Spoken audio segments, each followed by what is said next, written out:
Around 60 million years ago, the biggest snake that the world has ever seen was roaming the earth. The name of this monster was Titanoboa. When this scary reptile was hungry, it would eat other reptiles with one bite. Even crocodiles were not safe around this thing. If it was hungry, it would even attack birds. Meaning, even if you had wings, you were still in danger if this thing was around. What happens if this thing is reborn and brought back? How much would it have to eat? What kind of a threat would it be to humans? And how big is it gonna be?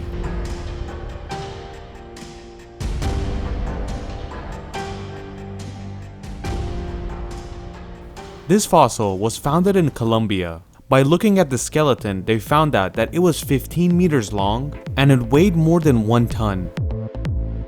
This thing was 3 times the biggest snakes we have today, the green anaconda.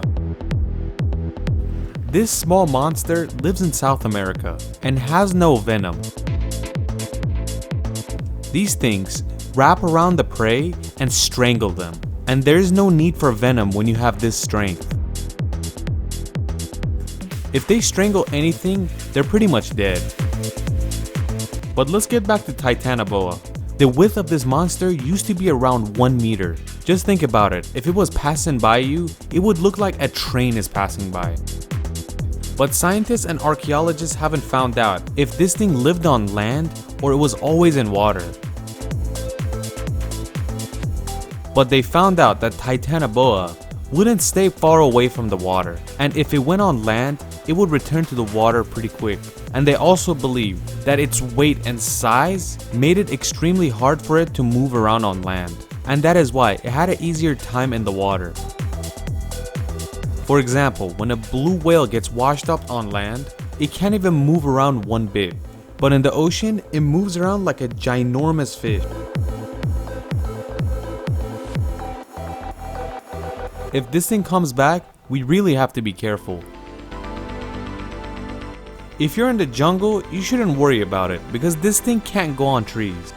And even if it manages to get off a tree, it would fall immediately.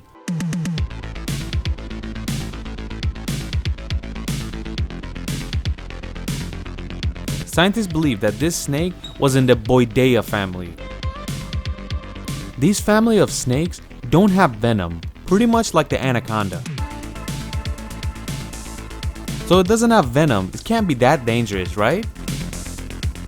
Although it doesn't have any venom, it still has its teeth. This thing for sure knows how to use its teeth.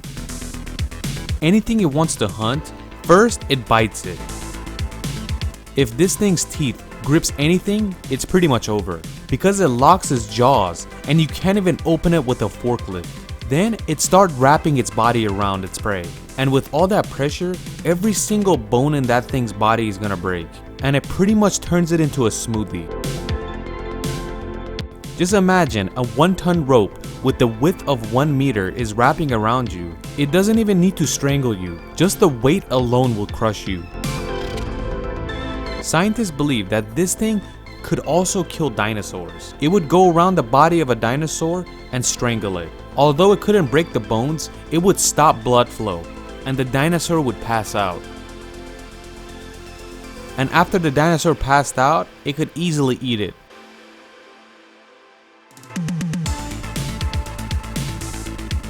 The Titanoboa fossils they found showed them that the jaw of this thing was enormous and it opened more than its body. And the reason is that the jaw was behind the skull, and that allowed it to open it extremely wide.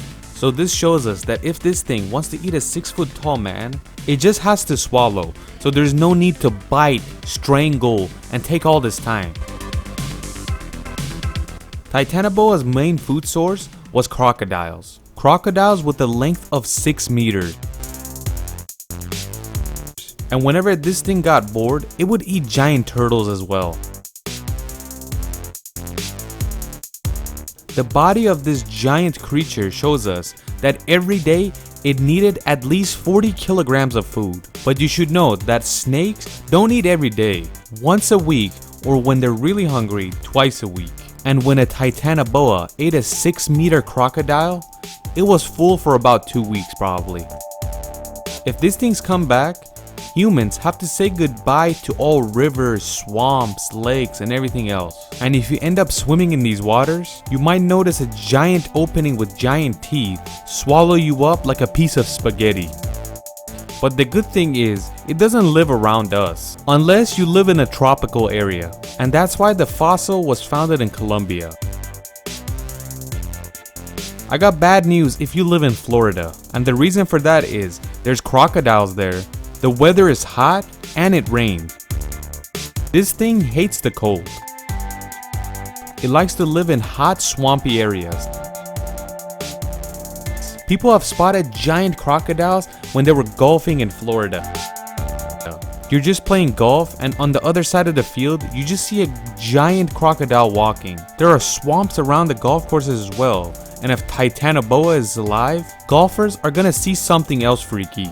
All of a sudden, they're gonna spot something long and thick crawling around the field. You better hope it ate the crocodile and it's full, because if it's not full, it's coming for you. If you look at it in an environmental perspective, it's not really gonna be a good thing if this thing is back. Because if it comes back, it's gonna kill other animals. Animals like cats, deers, raccoon, moose, and there's a chance it could mess up the ecosystem. So we are pretty much better off as this thing doesn't come back. Even though this thing is not around, but when you go in tropical areas, you should be careful. In 2018, meaning just 3 years ago, a lady in Indonesia was eaten up by a python snake. Indonesia is in the equator, and that's why these snakes exist around there. It has giant snakes, but not like the Titanoboa. There are a lot of rumors about this giant snake, but none of them have turned out to be right. Some people believe that they're still alive and they lived in the depth of the ocean. But none have been seen, and it doesn't make sense that something this big is still in the waters. So what do you guys think? Are there monsters like Titanoboa roaming on Earth without us noticing? Please comment.